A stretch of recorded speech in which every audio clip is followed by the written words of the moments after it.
Bolehkah manusia melihat jin?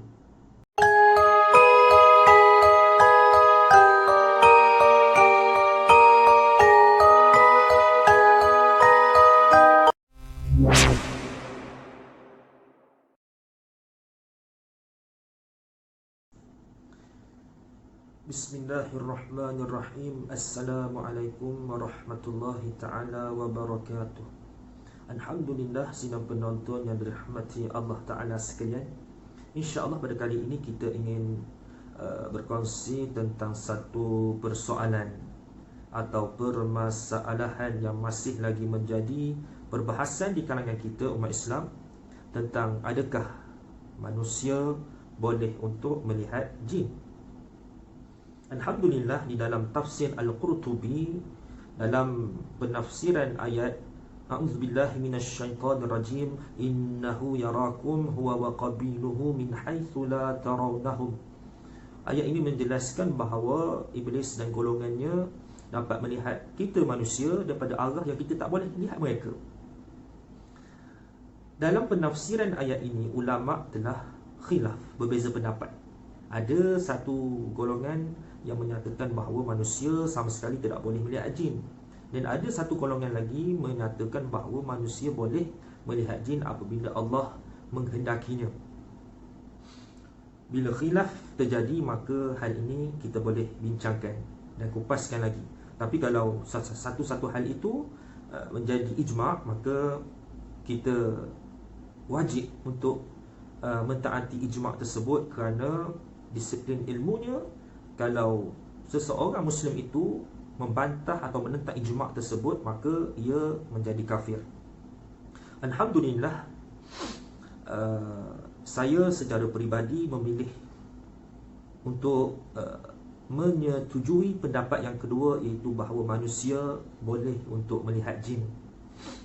Ini berdasarkan beberapa kisah dalam hadis-hadis sahih.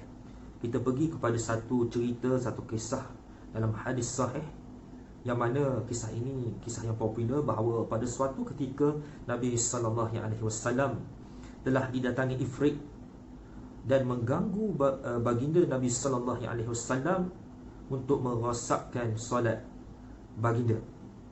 Lalu Allah Subhanahu Wa Taala telah memberi kekuatan kepada Nabi untuk mengalahkan ifrit tersebut, dan baginda menangkap ifrit tersebut dengan berniat untuk mengikat ifrit itu tadi di salah satu tiang-tiang Masjid Nabawi, dengan menyatakan bahawa supaya setiap daripada kamu, Nabi sebut bahawa setiap daripada kamu akan melihat ifrit tersebut. Di sini poin dia ialah, kalau jin tersebut tak boleh untuk dilihat, maka Nabi tak akan berniat untuk mengikat supaya jin ifrit tersebut dilihat, untuk dilihat oleh umum orang ramai. Jadi apabila Nabi menyebut demikian, maka menjadi satu keharusan untuk manusia boleh melihat jin. Ini satu dalil, kerana ini lisan Nabi sendiri menyebut bahawa tujuan baginda untuk mengikat ifrit tersebut supaya setiap daripada orang yang datang ke situ dapat melihat ifrit tersebut. Itu satu. Dan hadis tersebut ada lagi sampai ke akhirnya. Saya cuma ringkaskan saja untuk lebih kepada poin. Dalil yang kedua tentang Abu Hurairah menjaga harta zakat. Pada suatu malam dia didatangi oleh seseorang yang menumpahkan makanan dan mengambilnya. Seperti mana hadis ini yang kita maklum, sampai 3 kali Abu Hurairah menangkapnya, kemudian nak lapor kepada Nabi, kemudian yang ditangkap tu merayu, kata itu ini, kemudian Abu Hurairah lepaskan. Sampailah yang ketiga, Abu Hurairah nekat untuk membawanya kepada Nabi, dan tawanan tersebut mengajarkan sesuatu pada Abu Hurairah, iaitu ayat kursi, bacaannya sebelum tidur agar tak diganggu syaitan sehingga pagi. Saya cuba ringkaskan hadis ni. Kemudian akhirnya Nabi kata, adakah kamu tahu kamu bercakap dengan siapa? Abu Hurairah mengatakan tak tahu. Nabi menyebut bahawa itu syaitan. Jadi pada hadis ini, pada penceritaan ini, bahawa Abu Hurairah melihat kemudian menangkap. Jadi kalau manusia itu tidak boleh melihat, maka Abu Hurairah telah melihat. Kita tidak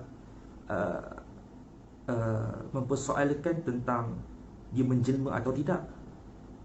Sebabnya asal kita lihat. Itu poin dia. Sebab kalau nak cerita bab menjelma atau tidak, itu lebih halus lagi, itu ada panjang lagi. InsyaAllah pada video yang lain saya akan menerangkan apa maksud ulil absar, apa maksud ahli sihir, ahli nujum, tukang ramal, dukun yang disebut dalam hadis lah. Kerana istilah ini perlu difahami oleh setiap orang agar tak keliru dan tidak menuduh seseorang perawat itu dukun dan sebagainya. Kerana ini adalah suatu ilmu yang penting untuk kita mengetahui orang ini di kategori mana. Baik, pada dalil yang ketiga, pada zaman Sayyidina Umar, ada seorang isteri datang mengadu bahawa suaminya telah hilang. Jadi Sayyidina Umar menyatakan tunggu dulu selama 4 tahun. Kemudian berlalu 4 tahun, datang semula isteri orang tersebut, kemudian mengadukan bahawa suaminya masih belum pulang, masih belum dijumpai. Jadi Sayyidina Umar mengatakan tunggu lagi sampai 4 bulan 10 hari. Kemudian berlalu 4 bulan 10 hari, tak balik lagi. Jadi Sayyidina Umar memanggil wakil daripada keluarga suami untuk menceraikan isteri orang tersebut. Apabila dah diceraikan, selang beberapa masa datang orang yang hilang itu tadi. Jadi Sayyidina Umar menanyakan kepada orang tersebut, bagaimana hal keadaan kamu ni? Jadi dia ceritalah secara ringkasnya bahawa ia diculik oleh jin kafir. Kemudian jin kafir tersebut menjadikan ia sebagai tawanan. Kemudian selama beberapa masa jin kafir tersebut berperang dengan jin muslim, jin mukmin. Jadi bila pihak jin muslim menang, maka jadi pertanyaan kepada jin muslim tersebut. Mereka mengatakan yang kami kalahkan itu jin kafir, sedangkan kamu manusia, apakah urusan kamu dengan mereka? Kemudian orang tersebut ceritalah dia ni culik begitu begini. Jadi jin muslim tersebut, kamu nak balik ke mana? Dia kata, aku nak balik ke Madinah, tempat aku. Jadi orang tersebut, dia kata tiba-tiba dia sampai dekat kawasan batu-batu. Jadi dia pun balik. Dan bila balik, dia jumpalah Umar dan ceritakanlah semua yang berlaku. Jadi pada hal ini, tentang penceritaan ini adalah satu bukti bahawa manusia boleh melihat jin. Dan keadaan hal ini, orang ini masuk ke dalam alam jin. Seperti mana yang menjadi persoalan bagi kita rakyat Malaysia tentang acap, kan? Ada orang kata dia dah mati sebagainya. Kalau dah mati, mana mayat ni? Takkan pasukan penyelamat tak jumpa. Sebab itu yang kita dapat maklumat bahawa dia di alam sebelah, alam jin, seperti orang ni, tapi acap tu bukanlah diculik. Menunjukkan bahawa bila seseorang itu masuk ke alam jin, maka dia melihatlah semua yang ada di sana, termasuk dengan jin-jin tersebut. Jadi kesimpulannya adalah harus, bukan mustahil, harus bagi manusia untuk melihat jin. Kerana jin memang termasuk dalam perkara gaib, tapi secara umum, bukan al-ghaib yang hanya Allah tahu, bukan. InsyaAllah pada video yang lain saya akan menerangkan apakah al-ghaib yang hanya Allah yang tahu. Kerana bila al-ghaib yang hanya Allah yang tahu ini, malaikat yang paling dekat di arasy sana pun tak tahu apa yang Allah Ta'ala tahu tentang hal itu. InsyaAllah pada video lain saya akan menerangkan hal itu. Cuma nak memberitahu bahawa jin itu memang al-ghaib, tapi dari sudut bahasa, iaitu tidak nampak dengan mata kasar. Sebab kita ni dalam ayat lain, Allah Ta'ala sebut bahawa dia mengetahui alimul ghaib wa syahadah, alam ghaib, perkara ghaib dengan syahadah. Syahadah ni alam kita dengan mata kasar. Ayat itu menunjukkan tentang perbezaan yang masih lagi umum. Sebab itu dalam surah An-Naml sana menceritakan bahawa sebenarnya jin atau syaitan tidak mengetahui perkara gaib. Kerana apabila datang ajal Nabi Sulaiman alaihissalam, mereka tak tahu pun.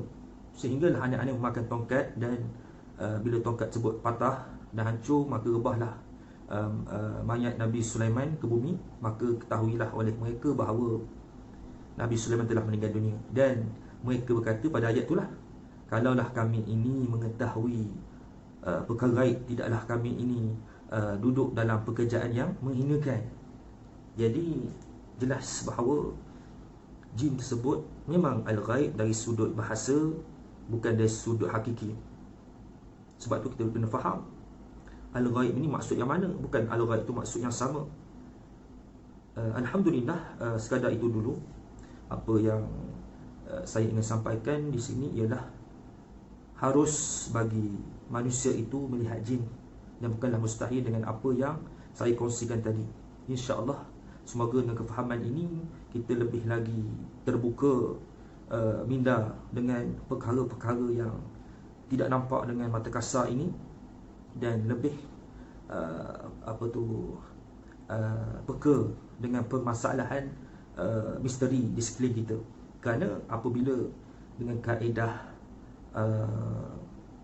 fizikal atau kedoktoran tidak mampu untuk menyelesaikan penyakitlah utamanya, maka pergilah kepada orang-orang ataupun ahli-ahli dalam bidang spiritual untuk mengetahui atau menyelesaikan satu masalah yang bagi kita di misteri. Kerana orang yang bermain dalam dunia spiritual, dia ada misteri bagi dia, kerana semuanya ada jawapan. Sekadar itu dulu. Yang baik dan yang tepat itu daripada Allah, dan apa yang kurang itu daripada kelemahan saya sendiri. Wabillahi taufiq wal hidayah. Wassalamualaikum warahmatullahi taala wabarakatuh.